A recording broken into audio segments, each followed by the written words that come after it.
Happy Friday, my friends. Lissa here for another video. I wasn't able to post one yesterday because we were making rainbow sushi and I was filming and preparing most of the day, so I didn't have time to do one, but we're back today for another video.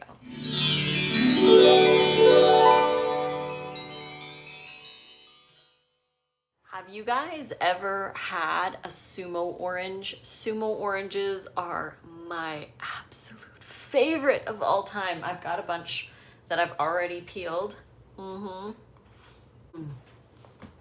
They're $3 each, but completely worth it. So when they are in season, I do like to treat myself. Speaking of treating yourself, this is what I believe is a treat. Like back in the day, I used to believe that cheat days were necessary. I really liked cheat days because I could eat whatever I wanted and then, you know, be good during the week. But cheat days now for me are spending $3 on an orange or buying fruit that might be out of season, splurging on cool or exotic spices. Those are treats for me. Maybe trying out or practicing a new recipe or whatever. But those are treats for me now. I treat myself to health. That is my daily treat. I don't need to wait for Friday to get health, or when I used to eat a pizza, that would be my reward. But now I get a reward every single day by feeling healthy and feeling good about myself. And that is truly how I found self-love, as I've mentioned in other videos. So if you're feeling a little out of balance, not so uplifted with yourself, then possibly you might need to work on cleaning up your diet. Because for me, and I know this isn't going to work for everybody, but for me and for many people, just cleaning up your diet brings a load of self-love. Some people don't want to do it because of the time involved. Maybe it doesn't taste like they want it to. Maybe they're not satiated. There can be so many reasons why somebody doesn't want to clean up their diet, but when you do clean up your diet, you feel so much better, not only in your body, but in your mind. You feel that self-love, and I can't even describe it. It's something that you have to experience for yourself. It's something that you have to do for yourself. Once I stopped offending my body and disrespecting my body, and I know those are really intense words, and some people might feel like, you know, I don't want to think that I'm disrespecting myself, because self-love, the self-love movement, kind of, it's good and bad at the same time. There's so much good in the self-love movement. Like, yes, we should be loving ourselves at any age, at any weight, any race, any belief system, anything. We should love ourselves. We need to. It's so important. Your body is the reason why you're here. So we need to show it respect. But the thing is that the self-love movement has kind of become a justification for eating whatever. So people will say something like, well, I need this chocolate bar because I love myself enough to not restrict and not give it up. So I'm going to eat it. But we know we shouldn't eat it. It's like a justification. It makes us feel okay about choosing certain things. Like if you went all week eating really healthy and you're gonna have pizza on Friday night, and you know, like the pizza loaded with cheese and junk, this heavy pizza somehow is justified by a self-love, because we worked so hard all week. We deserve this pizza. It's our cheat day. Go me, we did it. And this kind of action is disrespectful for your body. You're taking a day to disrespect it, or taking a meal to disrespect it. And like I said, disrespect is a heavy word, but it's true. If you're putting foods into your body that you know you shouldn't eat, and you're using things like self-love, moderation, I'm still in transition, there's hundreds of reasons why you would choose to eat something that you know you shouldn't. And using the self-love one is not respecting your body. This can be a little hit to the ego, but it's true. If we choose to eat these things, we are disrespecting the body. We're not giving ourselves full self-love. And when you stop putting those foods into your body and you put good foods into your body, you feel that natural self-love. And again, not everyone's going to feel it to any degree. Some people might feel it intensely like I did, others might notice it smaller increments. But when you stop offending your body and you start feeding it properly all the time, your daily reward is health, and you will feel a lot better about yourself, whether you find that full self-love or not. A lot of it doesn't even have to do with diet. A lot of it has to do with sleep, the people you keep around you, your relationships, your job, and then your upbringing, like what you've believed about yourself from when you were younger.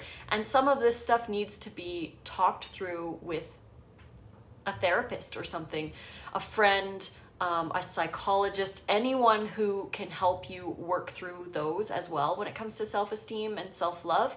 But like I said, the self-love movement has really come to start to justify a lot of foods that we really shouldn't be eating anyways. To practice true self-love is to feed ourselves loving foods, living foods, vibrant foods. And I'm not saying that everybody has to be all raw, but getting rid of those offending foods out of your diet, eating lots of raw, and eating plant-based foods that are whole, healthy, and good for you, getting that into your body is so vitally important. It's so nice to be at a spot where I actually do love myself, because I haven't loved myself. It has only been since I went raw that I did find this true kind of like fountain of self-love truth. I forced myself to love myself back in the day, and I did, obviously, because I enjoyed certain things about my life, but overall I was unhappy. I didn't like where I was, I didn't like who I was, and I wanted to change, and I didn't actually know at the time how to. It wasn't until I stopped offending my body where I actually found that true love. So eating things like this as your reward, it's like candy. So good. You gotta take care of you first. Have you been on an airplane? If you have, and you've listened to the talk that they give at the front of the plane, you know, all the safety recommendations and all of that, they tell you that if the cabin loses pressure, you get the little oxygen mask that falls down from the ceiling. You are supposed to put yours on first, and then you go and help other people. You can't help other people if you are deprived of oxygen. So what you want to do is put that mask on first, so you're getting the oxygen and you're free to help. You could help 5 people if you needed to. But that's the thing. You need to help yourself before you can help others.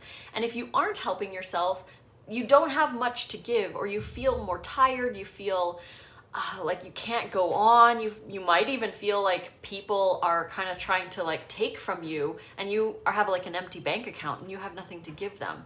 So healing yourself is so important. And I've noticed some people don't want to make the extra salad because they feel like it's an inconvenience.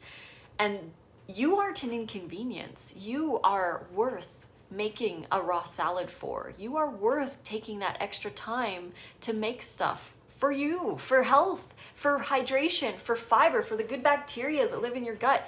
You are so important, and your family needs you, your friends need you, you need you, this earth needs you, the animals need you. You are so important. So we need to start eating properly so that we can feel better and we can give more to others. So whether you're long-term raw or long-term just vegan, or you're eating standard North American foods, you're eating junk foods, and you want to change and you want to find more self-love, start getting rid of those things out of your life that aren't serving you, so that you feel more full, you feel healthier, and you can help others.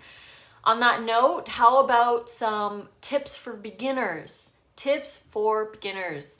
If you're new to the raw vegan lifestyle, or even the vegan lifestyle, there are a few things that I would probably say to watch for. The first thing is to get your mindset right and your reasons right. My friend Raw Vegan Ginger shared a really great post on tips for new raw vegans So if you want, you can head over to her Instagram. It's on one of her posts. She has this big thing on tips for new raw vegans. So I'm taking a couple of her tips and including some of my own. But she had mentioned that you need to get your mindset right first. Like, do you really want to do this? Is this something that you really want to commit to or change about yourself? Because like she says, I mean, raw isn't for everybody. Not everybody wants to be fully raw or eat all raw food, and that's fine. Wherever you are in your journey is where you are, and you want to always be improving. And whether that be 100% raw or not, I think, honestly, for the majority of people, if you don't want to go raw, the best diet would be whole food, plant-based. Obviously, you don't want to be eating junk food or processed foods or anything like that. Whole food, so whole form, cooked or raw, but whole food, plant-based, no oils, very low fat, like 10, I would say between 5 and 20% fats, but averaging around 10% fats, calories from fats, and high raw, like a lot of plants, a lot of fruit, a lot of greens, a lot of salads, a lot of all that good stuff, and then you have your little bit of cooked food here and there. On that note, I'm kind of like all over the place here with my thoughts, but on that note, there's the people who come and say, well, what about our ancestors? Like, name me one society that is vegan, that, you know, lives super long and all that. The thing with talking about our ancestors is that our ancestors did everything out of survival. They ate what was around. They ate what was convenient, that was right there. They ate what they had to eat, as in hunting animals during the winter when there was no fresh food. They seriously had to look around and eat what was around, because they couldn't get bananas from Mexico if they were living, you know, higher north where they couldn't get it shipped. They couldn't grow it. So they were forced to eat what was around. Now, the blue zones, where there's populations that have been studied that were eating, say, yams or sweet potatoes, yes, they just did better than the other populations. But none of this really makes a difference, because we are learning now in 2020 new things about foods that are showing us what is good and what might not be ideal for humans. So we shouldn't rely on what our ancestors did. It's great to look back and it's great to learn what they did and see how they survived, but we live in a completely different time. We live in a time of abundance for the majority. And I'm not saying that everybody has access to everything, but for the most part, we live in an abundance. And many people who have the means and the access to fresh fruits and vegetables, who aren't choosing them, have the option to change and have the opportunity to help change the world by choosing where they spend their dollar. So because we have all of this science and all these new ideas, we don't have to live on survival foods. We don't have to live on yams the way certain populations did. Just because they did it and they did better than some of the other populations doesn't mean that we can choose better foods or more ideal foods, because everything's in comparison. It's like, is this better than this? Is this worse than this? We can choose based on the science that's available to us now on what is the best foods and what foods do to the human body. We didn't know this kind of stuff back then. Again, they ate potatoes back then just to feel full and satiated over long periods of time, and that's what was around, so that's what they ate. Now we have access to so many other foods, so it's possible to find better diets and move forward as a species, not move back and not sit in that caveman state or our ancestors.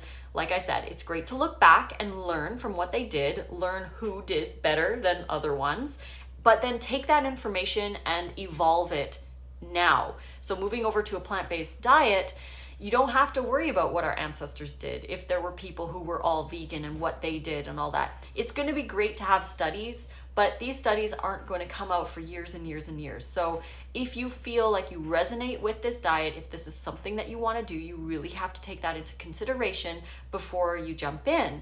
Also, finding your reasons why. I am an ethical vegan because I do not want to contribute to animal suffering or exploitation. As a female, also, I can't exploit another female from another species. So no eggs, no milk, none of that, because a female is exploited to have that product for me, and I don't want to be part of it, so that's not part of my realm. So you have to find your reasons. Like, you have to find the reasons within yourself why you want to choose this way, whether it's health, environment, animals, or all three, or even more like broader reasons or more specific reasons. Find your reasons and really go over that and work day by day. These 7-day challenges, 30-day challenges, all of that, it doesn't necessarily help in the long term if you don't get your foundation done first. Just change your diet. You don't need to do a juice cleanse starting. You don't need to water fast to get into it. You don't need to go on Banana Island to kickstart your raw thing. You just have to start getting rid of the offending foods. Just get rid of those and work on building a good solid foundation of a raw diet. Plenty of fresh fruit, plenty of greens, sprouts, vegetables, salads, and then if you need to take your vitamins, make sure that you get tested to make sure you need them. And yeah, B12 obviously is something that we should all be looking at, even if you eat meat. But those are a few things that you might want to take into consideration when you are starting or when you're a new raw vegan. And also, it's cool to follow other people online, but don't jump in with what they're doing right away. Give it time, because a lot of people will jump into extremes like a water fast or a juice fast, or do some kind of like crazy intermittent fasting where they're only eating for like 2 hours or whatever. These things are not necessarily good for us.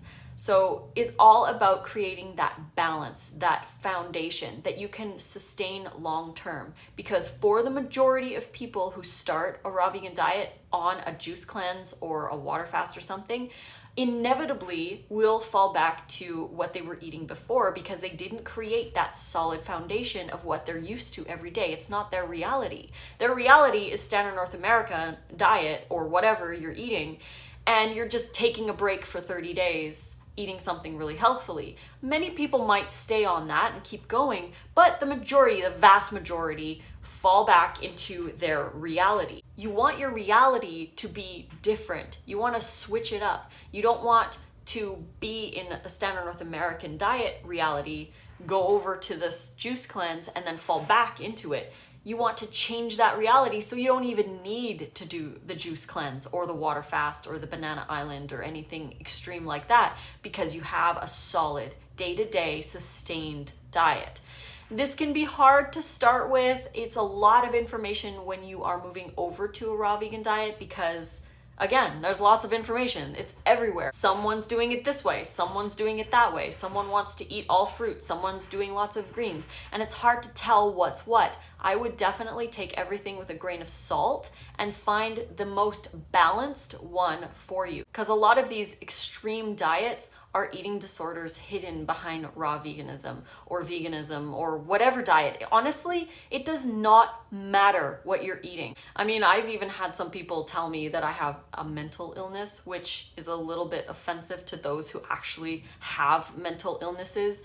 And this is a subject that really needs to be respected, because these people who have actual mental illnesses need care. And telling somebody because they eat raw or vegan that they have a mental illness is just not cool. But I've had people tell me that, and it doesn't matter what diet you're on. If you do not have a proper relationship with your food, you can have an eating disorder, and you have to watch that. You have to see why are you coming to veganism? Why are you coming to raw veganism? Is it because you have a disordered relationship with food? You need to talk to somebody about that. It has nothing to do with the diet, because there's people eating junk food that have eating disorders. There's people that eat healthy, a little bit of meat that have eating disorders. There's people vegan, vegetarian, pescatarian, raw vegan, breatharian. There's all different kinds of diets out there. It doesn't matter the diet label, it's your personal relationship with food. So really deep down, ask yourself, what is my relationship with food? Am I scared of food? Am I scared of fats? Do I have fear surrounding food? Am I confused? Do I need to learn more? Do I need to research more? Do I need to talk to somebody about my relationship with food? And where did that connection come from? Was it from my childhood? Do I feel low self-esteem? Do I feel like I need to eat to numb myself from stress in my life. There are so many reasons why we can start to have an eating disorder, and coming over to the raw vegan diet isn't going to fix that unless you fix the mindset and you talk it through and you start to heal your relationship with food. Then you can do raw veganism because you have a healthy, balanced relationship with food and you don't need to restrict. You want to keep your fat, obviously, in an appropriate amount, otherwise it's going to cause insulin resistance. But aside from that, you can eat a lot. You don't need to restrict your calories. I've had people message me and say, I need to eat 1,100 calories in order to lose weight. And I'm like, what? No, you don't. You just need to be eating the proper amounts of foods with the proper ratios of fats, which is around, like I said, 5 to 20%, but eat food. If you restrict your calories, you're restricting your nutrition, and therefore you're going to have cravings, you're going to binge, you're going to develop an eating disorder when you restrict your calories. So we want to make sure that we eat a healthy amount of calories and we have a healthy relationship with food so we don't fall into that. And that's something that I notice a lot of people fall into. And then there's the perfectionism. People want to be 100% raw right off the bat all the time. And I did do that, but I did it because I wanted to get rid of those offending foods. I didn't want to consume anything that was going to trigger me to eat other things. And I come from food addiction, binge background. Like, I would eat an entire bag of Doritos every day for breakfast. I would eat like candy for a snack. I drank 1 to 2 energy drinks a day. I had a very disordered relationship with food. I needed to get rid of the offending food and start actually healing myself. I used to think that calorie restriction was what I needed to do to lose weight. I used to think I needed all these healthy fats to lose weight. I didn't realize the actual science that was behind all of this. And that's what sucks when I see so many people like stuck in this societal brainwashing. And it's not even brainwashing, it's just everybody's parroting the same advice. You see an article on the internet and it's just reshared by a bunch of other people and other news places all about, keto diets or whatever. So people see it everywhere and they think that's how we eat. But just because it's parroted, and the person who's parroting it might not even realize that it's wrong or whatever. So it's very, very confusing out there to sift through all the information. I just believe that going back to a natural, whole food, healthy, high raw or all raw, abundant, lots of variety, don't restrict, and just keep your fats at an appropriate amount. It's very, very beneficial to us. It'll help a lot. And then lastly, because I know this video is getting a little long, ranting, sorta. And on that note, Nate posted a raw vegan ranting video where he talks about wearing different pairs of glasses. Like, one pair of glasses, you see the world the way society does, like eating meat and all of that. And then you have another pair, which is a plant-based glasses or vegan glasses. And it's hard when you are now wearing the plant-based glasses to deal with society. And again, VYSTOPIA is a really good book by CLARE MANN. So if you're wearing those plant-based glasses and other people around you are kind of like, what are you doing? It's a great book to read to deal with that VYSTOPIA, which is the anguish or the stress that vegans have living in a world, seeing the world through these glasses, and like trying to get other people to wear the glasses and see the world the way you do, because you just want the best for them and the planet and animals and all of that. But anyways, he did this ranting video, which was really well done. So if you want to go watch that, I'll put a card up here. I love it. It's one of my favorite videos that he's done. And on that note, I will leave with one more piece of advice, would be to just do you. If you want to be eating raw, a high raw, vegan, then do it. Don't worry about what anyone else is saying. Just stay strong and be true to yourself. Show yourself that you are keeping a promise to yourself, that you're not going to go back to eating the foods that you already know you shouldn't. And we all know what those foods are. I don't have to tell you what you need to get out of your diet. You know what you should get out of your diet. You know exactly. And I'm here just to inspire you to make those changes. Whether you go full raw or not, I am just here to show you what I'm doing, and you can incorporate these big salads and my dressings in with your salad with quinoa in it if you still eat cooked food, but whole food, plant-based. So newbies, just do you. If people are saying, why are you eating that big salad? Just say something like, I feel like it. I feel great when I eat this, and this is what I felt like eating. And if they offer you stuff, just say, no, I'm good. Thanks though. Give them a bunch of love. Just be really like chill with it, because when you start to be preachy, and I know you don't mean to be preachy, but these people are feeling the preachiness because they're judging themselves. It's not you, it's them and their fear, because when they see a salad or when you say no to the alcohol that they offer you, all of a sudden they're like, oh, are you saying that I shouldn't be drinking this alcohol? Or you're telling me that what I eat isn't healthy? You're not telling them any of that. You are just choosing for you what you want in your body or not. What their reaction is completely up to them and how they're feeling inside. So don't take anything personally. If people say weird things and whatever, just keep doing you. Keep eating in abundance, and eventually you will inspire those around you to start changing as well, because they're going to see you change possibly, or they're going to see you get more glowy and vibrant. They're going to look at your salad and be like, I really need to be doing that. Like at Nate's work, he has, I don't even know the number now, it's like 7 or 9 people have now gone vegan because he takes his stuff to work. He makes his big salad in his truck, he eats it on his lives, he shares that in his Instagram. And 9 people have gone vegan, and we are so proud of them. We're so grateful that they are making compassionate choices. Again, whether they're all raw or not doesn't matter. It's the fact that they are making positive changes in their life, and they're now on their journey trying to improve themselves as humans. And it all comes from being an example. That is the most powerful thing that you can do, is be an example to others. So that said, I've been talking for a really long time.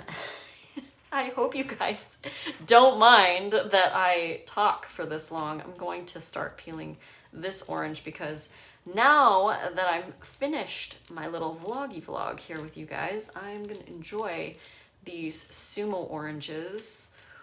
It smells amazing. Oh, I wish you were here to smell it. I wish you were here to have some. Check it out. Beautiful. They're very easy to peel. And if you do find them at your grocery store, they're definitely worth the $3. So after all of that, I just want to say I love you guys. Thank you so much for sticking through the video, watching it, commenting, subscribing if you want, subscribe, and click the little bell, because if you click the bell, then notifications will be sent directly to you whenever I post a new video. Come on over to Instagram, where I am most active. You can find me Instagram, TikTok, and Twitter at Raw Food Romance. And if you want any of my recipes that I share, you can find links to the ebooks right here. These are digital copies, ebooks that you can have in your phone. You can take grocery shopping. I have meal plans. I have 3 meal plans now, guys. Meal plan volume 3 does not require a dehydrator. So if you don't have a dehydrator, definitely go grab meal plan volume 3. All you need is a spiralizer, a knife, a cutting board, and a blender. That's all you need for that one, and food, obviously. But the second most popular book is the dips and dressings book. So if you want 117 great, awesome, delicious dips and dressings, the book is split up into 3 sections.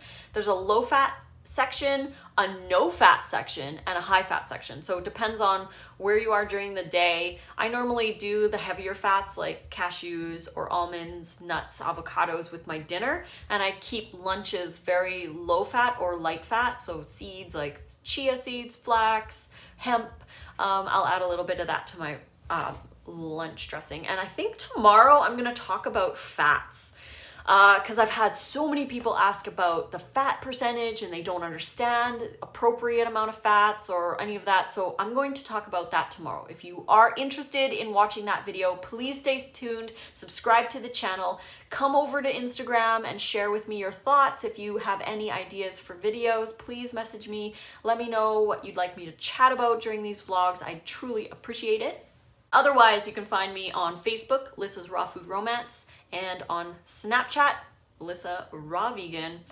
I'm going to, right now, edit my sushi video. I made rainbow sushi. So fun to make, and it did take a little bit extra time to chop all of those cauliflowers and keep the kitchen decently clean, but it was worth it. The photos were so awesome. I took like 100 or some photos of all of the sushi, so you'll want to watch that if you're interested in making some kid-friendly, awesome rainbow sushi that's all raw vegan. But yeah, looks like Jai is gonna get up, and I know Koba is now like trying to get into the office, so I'm gonna sign off, you guys, and tomorrow we will chat about fats. Until then, fruit on.